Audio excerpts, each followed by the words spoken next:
Bien, buenas noches a todos. Nuevamente con ustedes en una sesión clase más, la última antes de salir de vacaciones con la asignatura de Derecho Civil. ¿Ok? Entonces, bueno, voy a compartir la presentación que en la semana pasada me quedé. Me parece que ya subí la presentación anterior de Derecho Romano, que inclusive ya algunos ya pueden observar los que tienen también esa materia en común, que pues ya subí la presentación, la tienen a disposición para que puedan consultarla, dudas, preguntas, pues estoy ahí a la orden, ¿no? En referencia a los temas, pero también agotamos ley de las 12 tablas y un poquito la introducción a lo que es el Corpus Juris Civilis, emitido por Justiniano. Ahora, en Derecho Civil es un poquito más amplio, pero esta presentación, me imagino que en esta sesión clase sin mayor problema la podemos agotar para después de culminarla, la puedan ustedes observar en plataforma y la tengan a su disposición. ¿Sale? Entonces, un minutito en la que la puedo compartir. Mm, Perdón.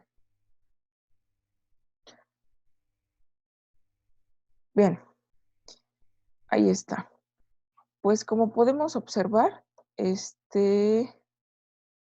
voy a colocar una presentación con diapositiva desde la diapositiva actual para que la podamos observar pues con mejor medida.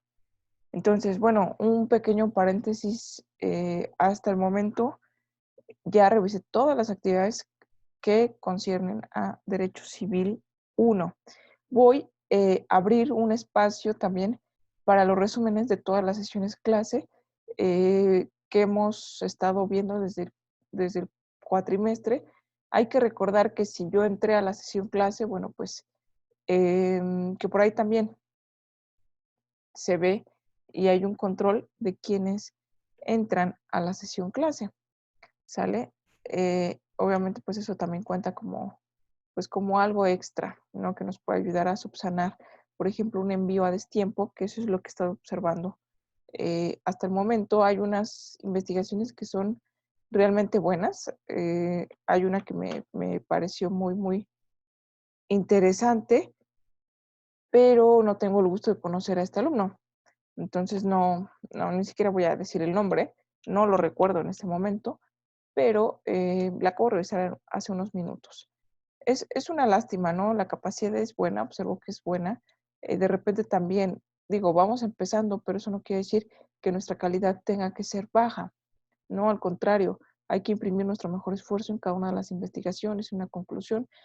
No hay que, esto lo digo no de una forma pues específica o vaya a decir yo nombres o señalar, no, por supuesto que no, pretendo que sea una crítica constructiva, lejos de que tomemos de repente a mal, ¿no? Algunas sugerencias, observaciones que podamos, que pueda haber o por la calificación, realmente de 8 hacia abajo no hay, sea por la entrega de tiempo, porque me faltó agregar conclusión, porque me faltó agregar una referencia bibliográfica, tal vez por la estructura un poquito eh, eh, somera, es decir, que le falta o carece un poquito de contenido, donde, aunque sea un resumen o que es una explicación, pues yo considero que ustedes tienen la capacidad como para abordar y ahondar, profundizar un poquito más, ¿no? Y entonces también mi sugerencia de siempre es precisamente pues que le impriman ese esfuerzo eh, extra, ¿no? Que sé que ustedes tienen, independientemente de que no me da tiempo de entrar a la sesión clase, lo comprendo perfectamente, ¿sale? Sería realmente,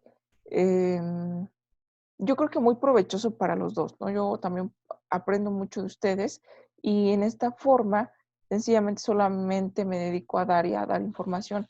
No recibo preguntas, no recibo cuestionamientos. Posiblemente me esté yendo un poquito rápido, utilice tecnicismos jurídicos algo avanzados. No lo sé, en realidad no puedo distinguirlo. tal cual, ¿no? O del todo. ¿Por qué? Porque vamos iniciando. Ustedes me tienen por ahí también que marcar la pauta de, oiga, va muy rápido, la neta es que no le entendí, ¿qué es el parentesco? ¿No? ¿Hasta qué grado? ¿O cuál es el colateral, que es el que más me complica? ¿Por qué hacia arriba pues es el segundo grado? ¿Por qué o el primer grado y hacia los lados del segundo grado? O sea, es ese tipo de cuestiones, ¿no? Que a lo mejor pudieran resultar interesantes, que me pudieran preguntar y poder disipar esa duda que a lo mejor no solamente uno de ustedes tenían, sino que era la mayoría. Entonces, ese tipo de pautas, ese tipo de retroalimentación, creo que es idónea, ¿no? Algo que puedan ustedes aportar, este, no lo sé. O sea, es una especie de proyección más amplia en relación a la investigación, en relación al análisis, ¿no? Que podamos compartir en las sesiones clase y más porque se quedan grabadas, ¿no? Yo creo que sería más provechosa para todos. Sin embargo, bueno, comprendo también que no puedo hacer siempre así por nuestras ocupaciones laborales, pero bueno, son recomendaciones, ¿no? Que también realizo, que bueno, por lo menos si me atraso, pues que un trabajo de calidad y también en algún momento voy a abrir una sección específica dentro de lo que es la tarea, pero atribuida a la participación, misma que, bueno, si no puedo entrar, si estoy entregando tareas a destajo o a destiempo, ¿cómo le puedo hacer para recuperar esa calificación? ¿Puedo? Sí, sí puedo. De alguna manera trato de evitar que nos vayamos por la recuperación, por la no entrega, por la no asistencia, por varios factores, ¿no? Que posiblemente por ahí eh, intervinieron para una acreditación satisfactoria. Entonces, pues un trabajo de investigación, tal vez que ustedes preparen un tema relacionado con la asignatura de Derecho Civil y la puedan compartir en una videograbación, una sesión clase que se pueda formular, no lo sé, o sea, hay que buscar la manera, ¿no? En la cual pueda haber ese tipo de acompañamiento con eso. Con eso créanme que yo puedo observar básicamente que los trabajos no solamente es copio y pego, ¿no? Y referencio de dónde lo saqué. Por eso también pido que ustedes coloquen conclusión, no es meramente capricho, no es meramente requisito. Sí es un requisito de forma, porque si lo estoy colocando de alguna manera que lo necesito, es porque yo debo enterarme que también están quedando los temas claros, no me gustaría que por ahí, sobre todo, no tanto por mí, créanme que no es así, no es un ego de docente, sino que ustedes aprendieran realmente, ¿no? Allá afuera, pues los conocimientos eh, son, tienen que ser vastos, ¿no? Si no, el sistema te come, sobre todo si deseamos ser buenos profesionistas, me refiero a cualquier ramo, ¿no? Si me gusta la administración pública, que normalmente como un defensor público, en cualquier rama sale materia civil, materia penal, pues tengo que ser bueno, tengo que ser de los mejores, tengo que destacar. Si me gusta ser abogado particular, asociarme a un despacho, bueno, que sea uno de los mejores despachos, ¿no? En ese sentido, bueno, pues la profesión lo amerita y es por eso que, bueno, imprimir un poquito más de esfuerzo del que en su momento es requisito, pues sería a todo dar, ¿no? Sería agradable para ustedes, sobre todo, muy provechoso para ustedes, ¿no? Eh, en ese sentido, bueno, pues esas son unas cuantas recomendaciones al respecto. Pero bueno, lejos de ahí, pues ahora sí, continúo con las causas de nulidad del matrimonio, que es un tema súper cortito, ¿no? En realidad la nulidad refiere a lo que implica un acto o vimos la teoría del acto jurídico, ¿no? ¿Qué es el acto jurídico? Bueno, pues es aquella manifestación externa de la voluntad del ser humano, ¿no? ¿Por qué externa? Porque al final del día, si yo pienso en realizar una acción, pero no lo hago, entonces no la estoy exteriorizando, no causa consecuencias de derecho. A lo mejor parte de lo que es el estudio de otra rama pues de las ciencias sociales, ¿no? Como puede ser la psicología. ¿Por qué? ¿Por qué tuve ese pensamiento? ¿Por qué se generó en mí? No lo sé, digo, desconozco del campo, pero lo que sí puedo manifestar es que si yo empiezo a materializar, a externar esas conductas en la sociedad, de alguna manera, pues tienen una consecuencia, ¿no? En el campo del derecho. ¿Por qué hablo del campo del derecho? No toda actividad humana va a repercutir en el campo del derecho. Ojo, el hecho de que a mí se me ocurra, ¿no? Preparar unos hot cakes un domingo por la mañana y que sea una acción que pienso y luego hago, no implica que vayan a surtir efectos en el campo del derecho. Solo si no existe algo extraordinario, ¿no? Que englobe esta parte, ¿no? Por ejemplo, no sé, a lo mejor sí me veo un poquito extremista en ese sentido, pero que a lo que me refiero es que cause consecuencias, ¿no? El hecho de preparar unos simples hotcakes no es ni es delito, ni es una falta administrativa, ni estoy dañando a nadie. Claro que si ya empiezo con esa actitud a dañar a alguien, por ejemplo, eh, no sé, repito, ¿no? De forma extremista, pues dejo la estufa, ¿no? El gas saliéndose, porque pues de una forma, puede ser accidental, puede ser a propósito, ¿no? Para que pues las personas que se encuentran ahí pues tengan una especie eh, de accidente, ¿no? Ya sea inhalando lo que es este gas que también es importante no hacerlo, ¿no? Causa consecuencias, sobre todo si hay personas dormidas, etcétera. Entonces, ya es un daño, ¿no? O si algo de alguna manera causa una chispa, una explosión, bueno, pues imagínense todo lo que puede provocar, ¿no? Siendo extremista con esta parte, ¿no? Si mi acción causa un daño a un tercero o al patrimonio ajeno, eh, algún tipo de afectación, entonces en ese momento voy a tener consecuencias en el campo del derecho. ¿Por qué? Porque por ahí existe una teoría en la que implica hasta dónde llegan mis derechos, ¿sale? Mis derechos tienen un límite, aunque obviamente existen los derechos fundamentales porque están escritos, ¿no? En una normatividad legal superior, ¿no? En la Constitución, en los tratados internacionales.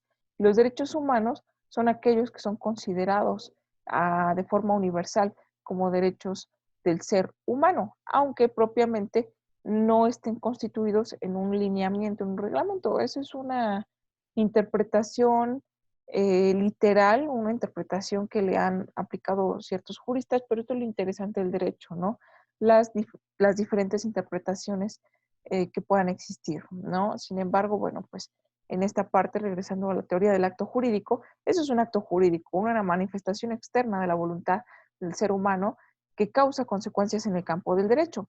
Ahora, existen elementos de existencia y requisitos de validez, en el cual los elementos de existencia, si hace falta alguno de los elementos de existencia, entonces significa a falta de uno, y de alguna manera se empieza a producir ese acto jurídico, supuestas consecuencias en el campo del derecho, sin ser propiamente o sin estar constituido como un acto jurídico porque carece de un elemento de existencia, entonces es un aparente acto jurídico.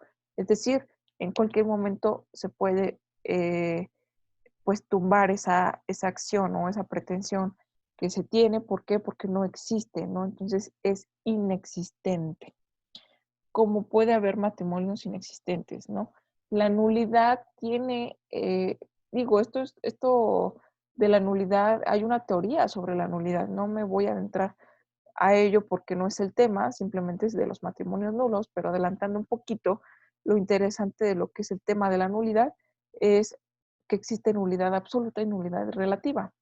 La nulidad absoluta tiene la pretensión de aplicar los mismos efectos que la inexistencia, como si el acto no existiera, pero se puede perfeccionar, es decir, la nulidad afecta a los elementos de validez, ¿no? A lo mejor sí hubo requisitos, sí hubo, perdón, elementos de existencia, pero los requisitos de validez se vieron afectados. Entonces, al ser así, solamente que se puede perfeccionar ese sentido para que pueda perfeccionarse el acto jurídico, ¿no? Y poder producir totalmente sus consecuencias jurídicas. lo que implique ello, ¿no? Entonces, el matrimonio, muchos autores lo consideran como un contrato, ¿no? Un contrato de matrimonio. ¿Por qué? Bueno, pues es un acuerdo de voluntades, porque existe una voluntad, porque existe un objeto. Los sujetos pues van implícitos y, bueno, algunos autores atribuyen como la solemnidad como un elemento de existencia, que todavía hay debates, ¿no? En el sentido de que sí o no se constituya como un elemento de existencia, lo que es la solemnidad. Pero en este caso, la solemnidad es importante para el matrimonio, ¿no? El hecho de que exista la voluntad y, por ejemplo, se pueda plasmar por escrito, no lo puedo plasmar por escrito en un documento privado, ¿no? En el cual diga, "Ay, sí, es mi deseo contra el matrimonio con fulanito de tal", ¿no? Entonces, y que él también tenga ese mismo deseo y los dos aceptemos, entonces existe una voluntad por parte de los dos, existe una expresión de esa voluntad, ¿no? Que no solamente sea verbal, aunque tengamos testigos, aunque lo plasmemos. La diferencia con los contratos, por ejemplo, es que los contratos sí pueden pues hacerse, no es necesaria la solemnidad. Entonces, esta es una diferencia especial con los contratos. Más adelante ustedes van a poder observar los contratos, la teoría de las obligaciones. Igual, no van a tener que volver a recurrir a los elementos de existencia, a los requisitos de validez. Elementos de existencia como 2 o 3 elementos de existencia, dependiendo del autor. Requisitos de validez, 4 requisitos de validez, ¿no? La ausencia de vicios en el consentimiento, entre otros. Entonces, en ese sentido, eh, pues vamos a poder atribuir, ¿no? En qué momento se podría declarar nulo.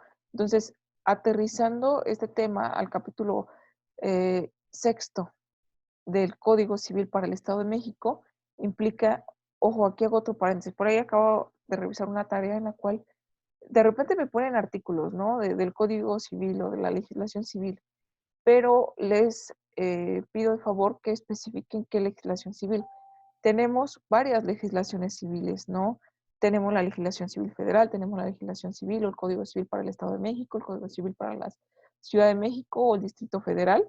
Creo que todavía se menciona como Distrito Federal en la nomenclatura del propio código o de la propia legislación del Estado de Jalisco, del Estado de Guanajuato. Entonces, ¿dónde estoy yo? ¿A qué me refiero con dicha legislación?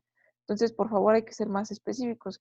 O aunque venga así la información, ¿no? Que sé que, pues así venía la página. Bueno, entonces, tal vez mi tarea sea también averiguar si en algún punto de esa página aparece de qué legislación o qué página estoy consultando, ¿no? Porque al final del día sí tiene que traer esta parte o ser un poquito más específicos o corroborar, ¿no? Que en efecto sea de la legislación civil federal, por ejemplo, ¿no? De la legislación para el Estado de México. Bueno, es importante, no les estoy pidiendo toda la información sobre el Estado de México porque al final del día no solamente es esta ley, eh, hay leyes en más localidades a nivel federal, hay que aprender un poquito al respecto, ¿no? Inclusive, si me ponen por ahí un poquito de derecho comparado, tampoco no está mal, ¿no? Pero eh, mi, mi preferencia es por el derecho nacional y no solamente no por ser malinchista, ¿no? De alguna manera que sea nacionalista de corazón, sino el derecho comparado pues tiene esa finalidad de comparar figuras. Entonces, si utilizo información de otros, porque también ha llegado a pasar, ¿no? Que investigo, por ejemplo, la figura del matrimonio, la nulidad de los matrimonios, pero de España, por ejemplo, ¿no? Y yo voy a decir, bueno, ajá, qué interesante información, pero de México, ¿qué sabemos, no? Entonces puedo vertir la de México y aparte, si me interesó de alguna manera que leí por accidente o por lo que sea, o por interés, eh, la nulidad de los matrimonios, por ejemplo, en el país de España, eh, pues también la puedo colocar, ¿no? Pues los puntos comparativos, el matrimonio en España ya se puede dar entre, ejemplo, ¿no? Unificadamente entre personas del mismo sexo, ya no, no lo sé, ¿no? Que donde sea un poquito más diferente, ¿no? ¿Qué es lo que cambia? La edad, allá la mayoría de edad se constituye, por ejemplo, en Estados Unidos, ¿no? Los 21 años. Entonces, ese tipo de cuestiones es importante, ¿no? Pero ya cuando tenga un previo conocimiento de cómo se aplica en mi país, ¿no? Porque al final del día, pues es lo creo que lo más importante. Ya después, si quiero extenderme un poquito más, pues está súper, ¿no? Incluso yo lo agradezco mucho y lo valoro también de una forma extraordinaria. Créanme que es así, de esta manera. Entonces, todo parte de su iniciativa, ¿sale? Ustedes también tienen la oportunidad de sorprender para bien, que es de lo mejor, ¿no? De las mejores sorpresas que uno se puede llevar en esta bonita labor de la docencia. Entonces, en referencia a esta teoría de la nulidad del acto jurídico, un matrimonio es un acto jurídico, ¿sale? Entonces, muchos, les comentaba, lo mencionan como un contrato, sin embargo, es una institución que viene desde Roma, ¿sale? Muchos juristas, y yo comparto esa idea, y no significa que sea la verdad absoluta. Ustedes pueden debatir, por supuesto, no estar de acuerdo, y está bien, ¿no? La interpretación de que un matrimonio pues, es un contrato, un matrimonio es un acto solemne, un matrimonio, yo lo puedo definir como una institución, ¿no? Porque hay que buscar la manera. De hecho, hay una, si se los puedo compartir, aunque es por ahí, o lo encontré por ahí en Facebook, ¿no? A veces las redes sociales también son interesantes en este sentido, en donde el autor, el importante autor Miguel Carbonell, espero lo conozcan o sepan a qué me refiero con él. Si no, bueno, pues también síganlo, ¿no? No estoy promocionando a nadie, ni a mí me beneficia, ni es mi jefe, ni nada, digo, quisiera, ¿no? A lo mejor porque es un importante jurista, ¿no? De hecho, también tiene un centro de estudios, que es Centro de Estudios Carbonell, pero es un importante jurista que aparte se dedica a compartir información, muchas veces de forma gratuita, tiene muchísimos cursos. Obviamente sí, tienen un costo, ¿no? Y como digo, no estoy promocionando ni me gano ningún tipo de participación o comisión por promocionarlo. Sin embargo, él tiene una pequeña cápsula de 3, 4 minutos, no es mucho, en donde explica el por qué el matrimonio es una institución. Y no solamente es él, sino que le hace una entrevista precisamente a un integrante de la Suprema Corte de Justicia de la Nación. Ustedes saben, pues, de explorado derecho, que la Suprema Corte de Justicia de la Nación es el máximo tribunal en México, ¿sale? Entonces, los que la integran, en esencia, pues, encabezados por los ministros de la Corte, eh, pues, son, digamos que la máxima autoridad judicial, ¿no? En el ámbito del Poder Judicial de la Federación, ¿no? Son los que dictan y dicen el derecho en el aspecto más importante judicial, es como los jueces, pero de máxima instancia, ¿no? Ahí tienen nombre específico que son ministros, ¿sale? En este sentido, bueno, la Corte tiene interpretaciones, como bien sabemos, ¿no? Que emite jurisprudencias, emite tesis aisladas, bueno, tiene la facultad, ¿no? Tiene varias facultades que en su momento pues ya estudiarán su ámbito de competencia de la Corte. El punto es que se versa en ese pequeño video sobre la interpretación de por qué el matrimonio es considerado como una institución y no como un contrato. Pero bueno, no adelanto más. Si puedo conseguir el link y se los puedo pegar en el apartado de recursos, digo, aunque sea un tema de una red social, pero yo creo que es muy informativo, es educativo al final del día. Entonces, lo voy a hacer con muchísimo gusto, entonces, para que lo tengan ustedes disponible por ahí en su momento oportuno, también puedan analizar y verificar si están o no de acuerdo con esa postura, ¿no? Que también podemos, y se vale estar en desacuerdo, ¿no? Pero tener los argumentos sólidos que puedan refutar ese, pues ese concepto, ese lineamiento, esa forma de pensar, ese análisis, ¿no? Ahora, vertido de esto, y con este preámbulo, ¿no? De lo que son los matrimonios, su existencia, su validez, que lo produce como nulos o no. El artículo 4.61 del Código Civil para el Estado de México implica que son causas de nulidad de un matrimonio. La primera, el error acerca de la persona con quien se contrae. Y no es como que suene ilógico, ¿no? Que, ay, ¿con quién me casé, no? O sea, eh, no supe, ¿no? Con quién me estoy casando.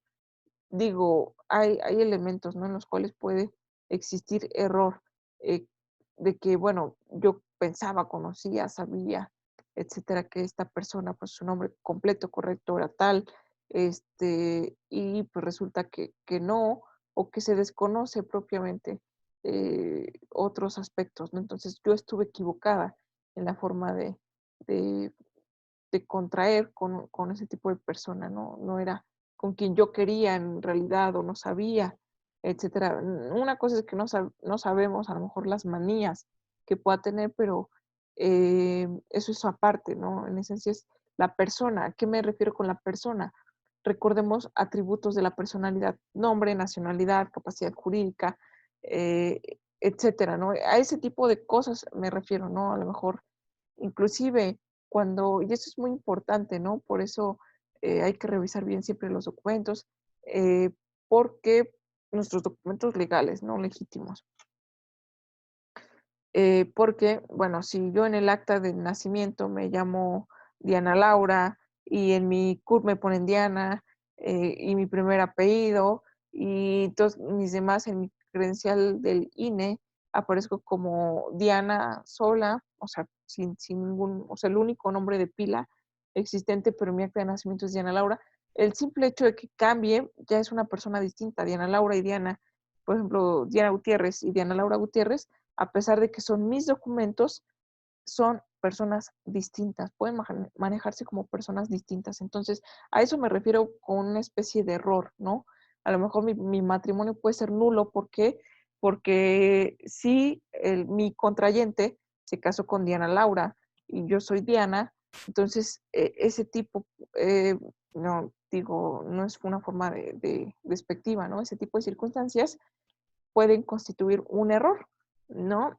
Que provoque a lo mejor un matrimonio nulo, aunque pues, obviamente es la misma persona. Eso es un ejemplo de varios, ¿no? Otro tiene que ver con mi capacidad de no tenerla o no de tener mi capacidad de ejercicio, etcétera. Entonces, ese es la primera fracción, un ejemplo a lo que se refiere, ¿no? El error acerca de la persona con la cual se contrae.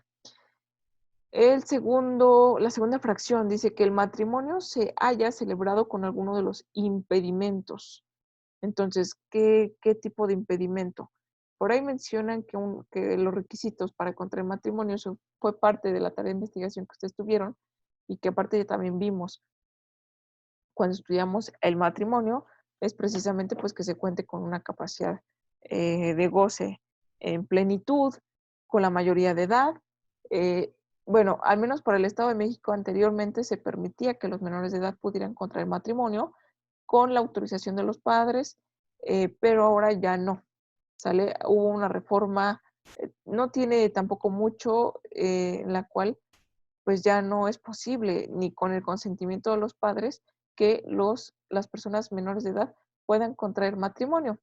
Entonces, en ese sentido, pues se nulifica, ¿no? Si yo tengo 17 años y ya tengo a mi novio, en el cual a lo mejor ya pretendo formalizar, mis padres están de acuerdo, pero sencillamente no se puede formalizar un matrimonio mientras tanto yo sea menor de edad, por ejemplo, ¿no? O que yo ya esté casada y quiera contraer otro matrimonio, entonces hay un matrimonio vigente, ¿no? Ah, pero es que me separé. No, la separación física no es lo mismo que el divorcio. Vamos a ver también ese tipo de circunstancias, no es lo mismo. Entonces, hay que terminar bien, ¿no? Como una institución se forma una institución, se tiene que disolver, pero conforme a la ley. No es nada más de que, entonces para eso pues instituyo el concubinato, ¿no? Que es más fácil. En ese sentido, no se trata como una institución tal cual, sino una figura jurídica. Entonces, ese es la segunda fracción, ¿no? Del 4.61. La tercera dice que se haya celebrado sin las formalidades que la ley señala. Y ahí repito, ¿no? Por ejemplo, la ley me señala que tiene que ser ante un oficial del registro civil, ¿no? ¿Qué pasa si yo hago un contrato de matrimonio privado en el cual pues yo ya estoy casada, lo firman testigos, o sí hayamos invitado a muchísimas personas y todos hayan firmado que sí se casaron, sí es su voluntad, sí están juntos, ¿no? Pero es un papel privado, ¿no? No deja de ser documento privado, porque no se tiene la solemnidad requerida por la ley. Entonces, el matrimonio no, eh, ni siquiera existe, ¿no? Ahí sí caería en la existencia. ¿Por qué? Pues para que exista, para que se pueda constituir, se necesita que sea celebrado ante un oficial de registro civil. Entonces, eh, si no tenemos ese requisito, sencillamente pues no se puede convertir en un matrimonio. Ahora, legitimación para pedir la nulidad del matrimonio por error. Ahí el 4.62, que es el artículo subsecuente, a la letra dice, la acción de nulidad que nace del error o la impotencia solo puede ejercitarse por el cónyuge engañado, pero si no lo denuncia dentro del plazo de 30 días de conocerlos después, es decir, después de conocer que existe esa nulidad, ¿no? Ese elemento que sorprendí, no sabía, entonces estaba en el error. Pero una vez que me doy cuenta de ello, si en 30 días no logro denunciar esta situación, ¿y por qué denunciar? No es específicamente, no hay que casarnos con que la denuncia siempre es en materia penal, ¿no? La denuncia es simplemente poner en conocimiento a la autoridad competente sobre un hecho o un acto que es importante o concerniente para el derecho o en el campo del derecho, ¿no? Que tiene ciertas consecuencias. Entonces, eso es una denuncia. Porque si la atribuimos, y obviamente sí existen denuncias, y se les atribuye mucho al derecho penal, ¿no? Denuncias de hechos delictuosos, pero al final del día son actos que se ponen en conocimiento a la autoridad. Por eso es una denuncia. Hay que verificar el trasfondo de la palabra, ¿no? Entonces, pero si no lo denuncia dentro del plazo de 30 días de conocerlo, se tiene por ratificado el consentimiento. Entonces, ¿ahí qué pasa? Caí en el error, sí, ok, ya me di cuenta del error, pero ¿qué hago, no? A lo mejor mi matrimonio puede ser nulo, pero si conocí el error y aún así no hago nada, no hago nada por avisar a la autoridad, nada, me casé bajo estos términos engañada, ¿no? Engañada en este sentido, por lo que ya comenté. Si no lo hago dentro del término de 30 días, entonces estoy perfeccionando dicho acto, ¿no? En el cual, como menciono, la nulidad se puede perfeccionar y el acto jurídico surte sus efectos totales, ¿no? Como si eh, al final del día fuera existente y fuera totalmente válido. Entonces, aunque haya caído en una causal de invalidez, ¿no? Entonces, siguiente. Mm, bueno, eso como un poquito al respecto de lo que es la nulidad de los matrimonios y vamos a estudiar el título tercero, que es el divorcio, ¿no? Aquí yo mencioné un poquito sobre el divorcio. Para la legislación del Estado de México implica cuáles son los efectos jurídicos del divorcio. Para esto, el artículo 4.88 me implica que el divorcio disuelve el matrimonio y deja a los cónyuges pues a salvo para contraer otros, ¿no? O en el estado, en la aptitud de contraer otro matrimonio, por lo que les comento, ¿no? El hecho de que exista una separación física, de que, sí, estuve casado, pero nunca nos divorciamos, pero ya llevamos 10 años de separados, es más, yo tengo mi pareja, llevo 7 años con ella, eh, obviamente pues también él tiene también a su pareja, lleva también 7 años, 8 años, 9 años con su pareja, entonces, sin divorciarnos, ¿no? Entonces dicen, bueno, no es matrimonio, pero se puede constituir el concubinato. Ojo, hablamos de requisito para que se constituyera el concubinato y otra. Una era pues que no haya un matrimonio vigente o subsistente, ¿no? Mientras no haya un divorcio, el matrimonio sigue surtiendo sus efectos jurídicos. Entonces es importante, ¿no? Que al momento de que, bueno, ya sea hubo una separación física, tal vez no de inmediato, ¿no? Porque de repente pueden ocurrir las conciliaciones, etcétera, ¿no? Las reconciliaciones, ¿no? Las famosas reconciliaciones, pero sí, si yo observo que esto ya es definitivo, entonces, pues, ¿qué hago, no? Mejor promuevo la solicitud de divorcio, le digo, oye, pues mejor vamos a divorciarnos de un común acuerdo y se ingresa en una solicitud de divorcio voluntario, ¿no? Al saber que existen, bueno, vamos a verificar qué son las clases de divorcio, el artículo subsecuente. El divorcio se clasifica en divorcio incausado, voluntario, administrativo y notarial.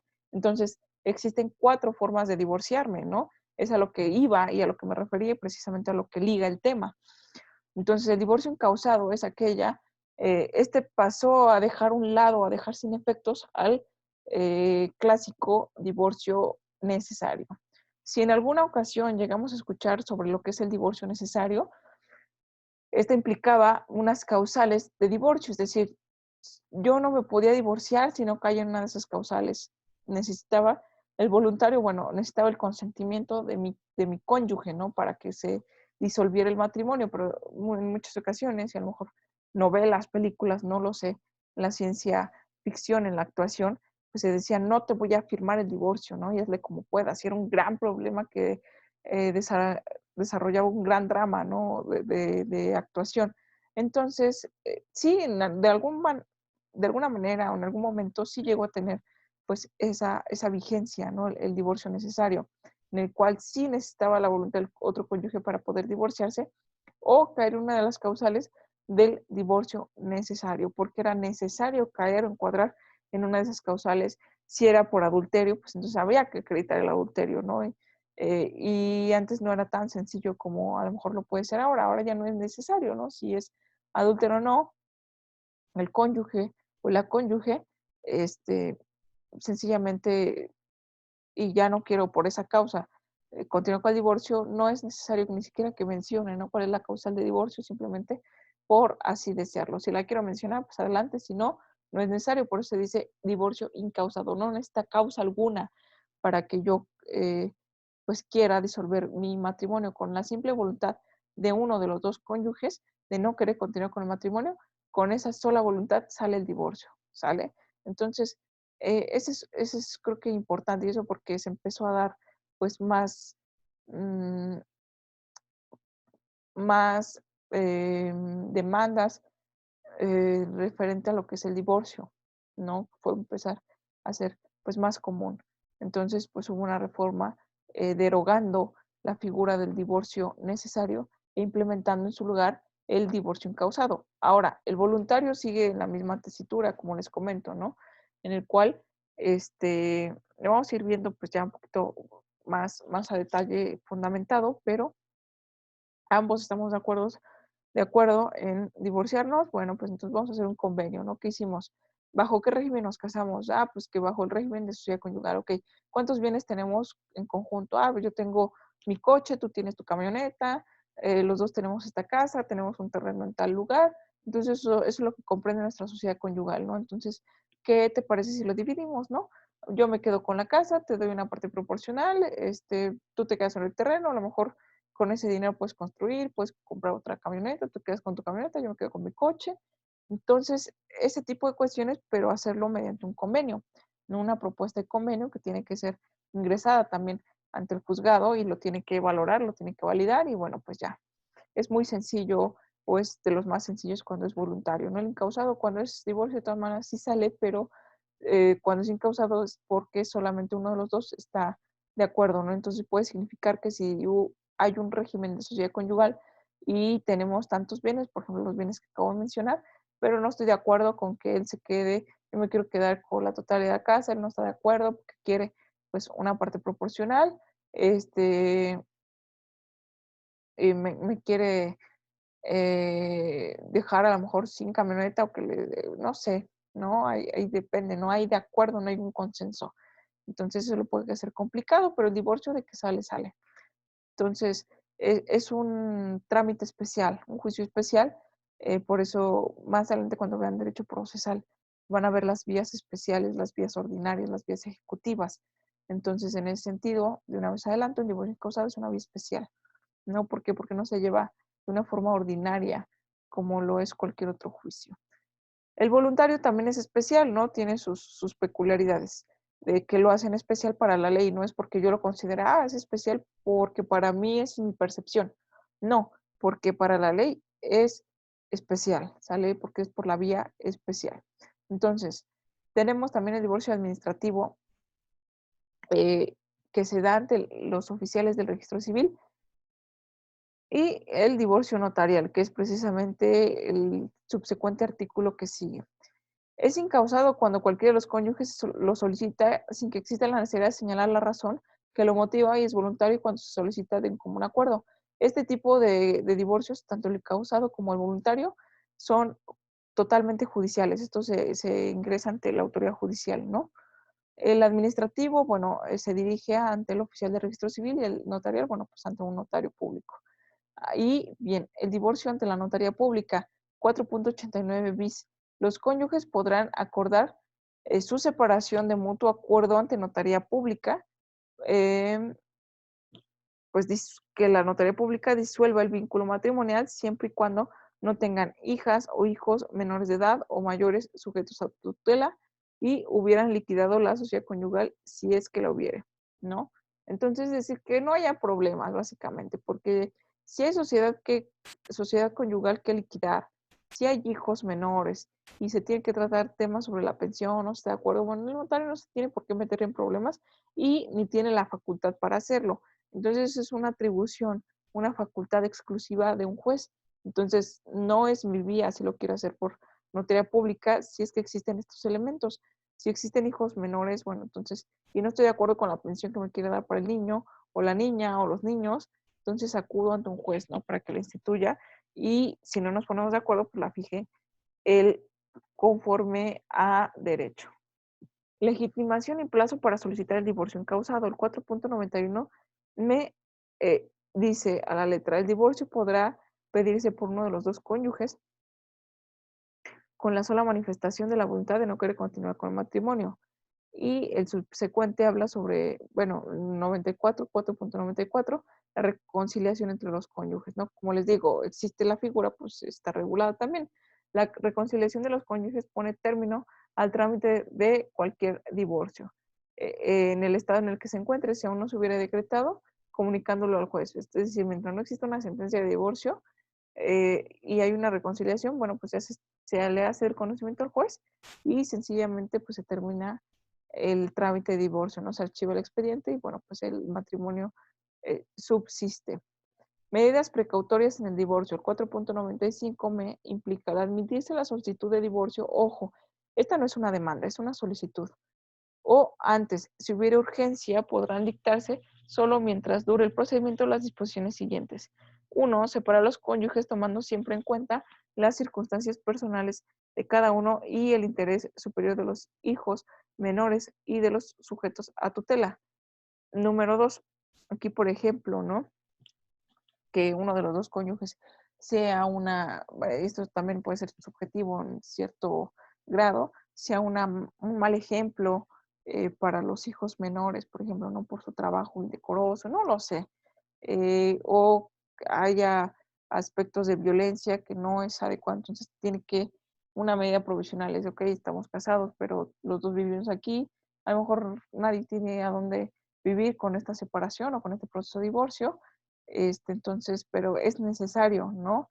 Separarnos. Entonces, la separación puede ser una medida precautoria durante el divorcio, ¿no? La segunda, fijar y asegurar los alimentos que deba dar el cónyuge alimentario al acreedor y a los hijos, ¿no? Entonces, pensión alimenticia es a lo que se refiere. 3. A falta de acuerdo entre los cónyuges, la guardia y custodia provisional de las y los hijos se decretará por el juez quedando preferentemente al cuidado de la madre. Ojo, preferentemente al cuidado de la madre, que por cierto ya también existe superación de este precepto, ¿no? En el cual en relación a la igualdad y equidad de género, que no es lo mismo ni igualdad ni equidad, pero se hacía referencia al por qué no existe una preferencia de la madre si el hombre tiene y es igual ante la ley que una mujer. Entonces, esto puede ser inclusive este artículo pues puesto en tela de juicio, ¿no? Por algunos abogados, por algunos estudiosos del derecho en el cual dicen, bueno, ¿por qué se le da una preferencia a la madre? ¿No? Si el hombre también es igual de capaz de poder cuidar a los menores hijos. Dice, debiendo escuchar a ambos progenitores, a las hijas o a los hijos y a cualquier otro interesado en función del interés superior de las niñas, niños y adolescentes y de los sujetos a tutela. El juez actuará de la misma manera para determinar el régimen de convivencia. Ahora, la fracción cuarta implica que dictar las medidas convenientes respecto a la mujer que esté embarazada. Es decir, en el proceso de divorcio se presume, inclusive no hay un proceso de separación, pero la mujer está en estado de gravidez. Entonces se presume, aunque no sea, ¿no? Por ejemplo, a lo mejor del actual matrimonio, a lo mejor ya sea de otra persona, no lo sé, pero por el simple hecho de subsistir el matrimonio se presume que se concebió dentro de este, ¿no?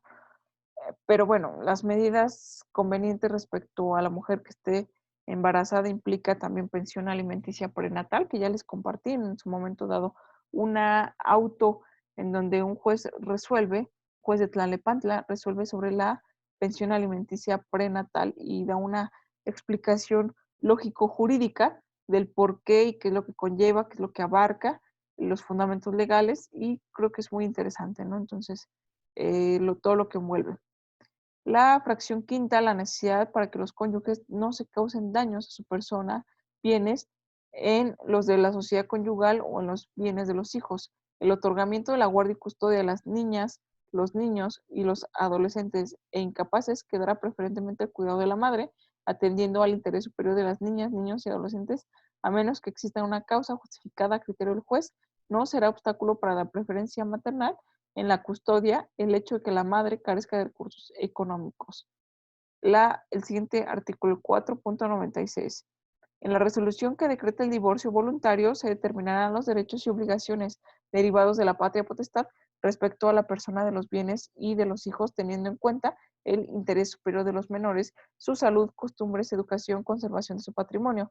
El juez acordará de oficio cualquier providencia que considere benéfica para los hijos o los sujetos a tutela. ¿Cómo se practica la liquidación de la sociedad conyugal? ¿Qué es liquidar? Como acabo de mencionar, si hay una sociedad, bueno, pues una sociedad implica eh, ser propietarios, ¿no? De un bien en común, y por eso es en común, ¿no?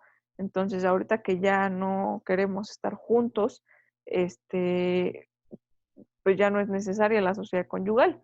Entonces hay que terminarla y liquidarla, eso es a lo que se refiere la liquidación. Decretado el divorcio, se liquidará la sociedad conyugal y se tomarán las precauciones necesarias para asegurar las obligaciones pendientes entre los cónyuges o con relación.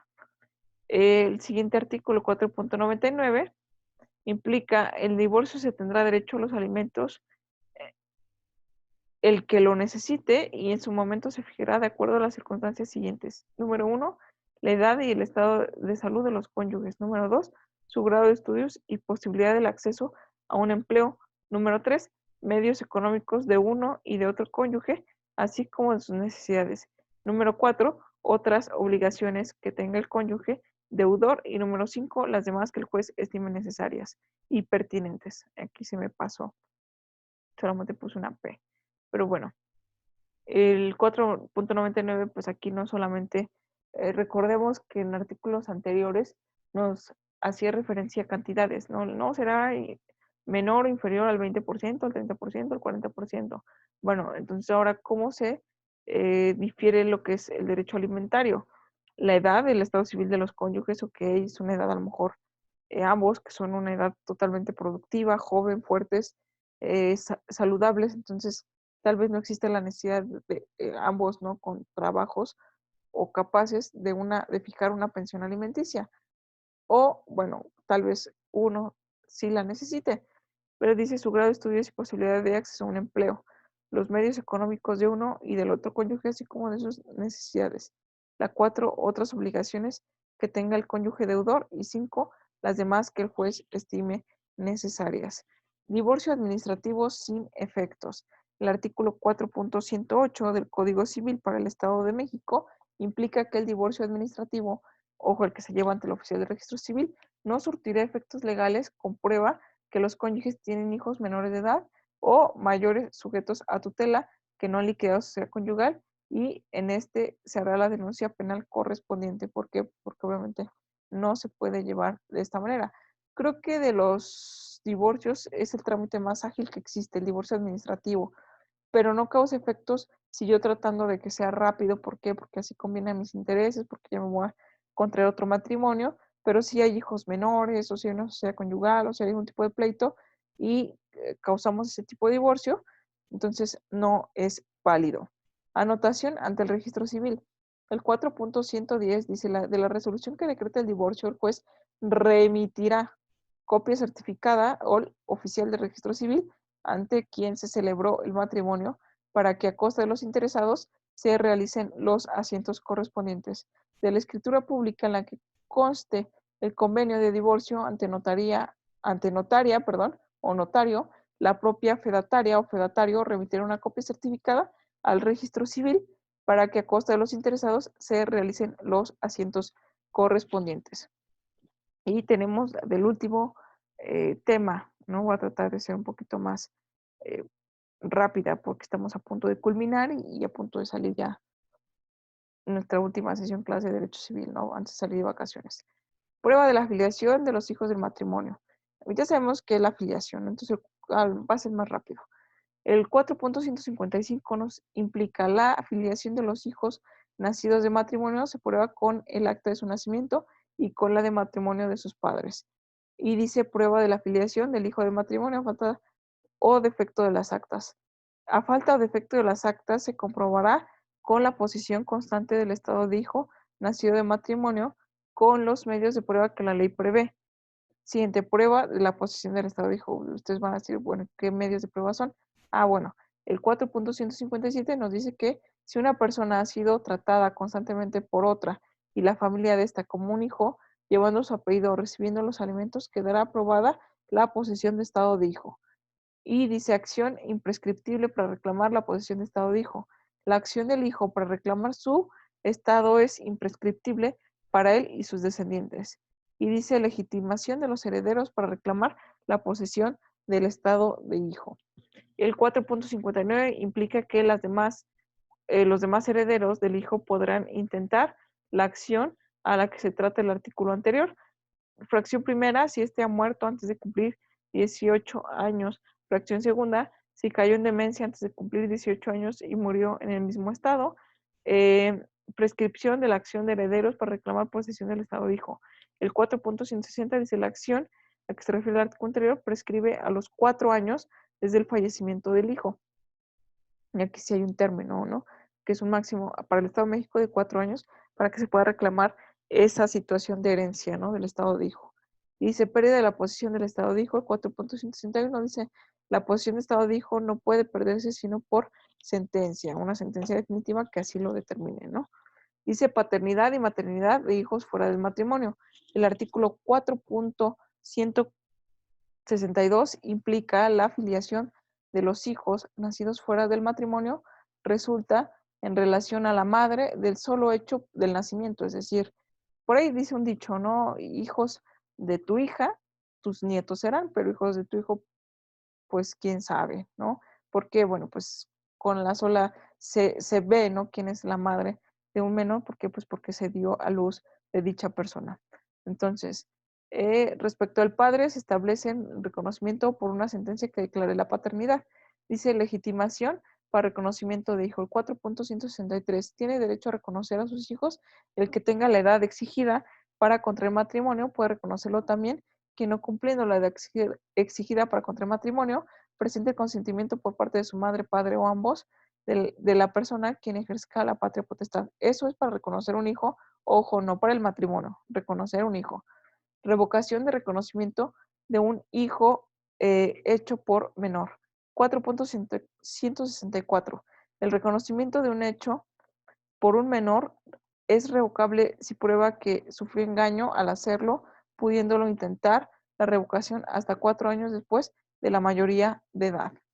Y bueno, pues eso es prácticamente todo. No todo por el momento. Finalizo la presentación y ya sea el día de hoy o a más tardar en estos próximos días, digo, también tratando de respetar sus vacaciones, pero ustedes sabrán, ¿no? Qué tantos pendientes puedan tener respecto a las asignaturas o asignaturas que están a mi cargo, de pues tareas, ¿no? Que puedan realizar. Sería todo, ya van a tener a disposición esta presentación diapositiva y estaré abriendo las subsecuentes tareas de análisis o reseñas de las sesiones clases vistas o de las tareas pendientes, ¿no? También de una vez del proyecto. En esencia, aunque ya sé qué es el proyecto, pero pues de una vez está la tarea pendiente, ¿no? Cualquier duda, comentario, pregunta, bueno, pues a través de la plataforma ahí me encuentro, si no tienen mi número de contacto, y para cualquier situación al respecto de sus actividades, sus tareas o una especie de recuperación, ¿no? Entonces, bueno, siendo así las cosas y las ya pasaditas las 9 de la noche, me despido, agradezco, gracias Javier, vi que entraste un poquito después, pero al final del día, pues estamos aquí, ¿no? Entonces, que tengas una excelente noche y felices vacaciones, disfrútenla mucho, nos estamos viendo en 2 semanas, ¿sale? Entonces, bonita noche y felices vacaciones. Hasta luego. Hasta luego, Miss. Bye, que estés bien.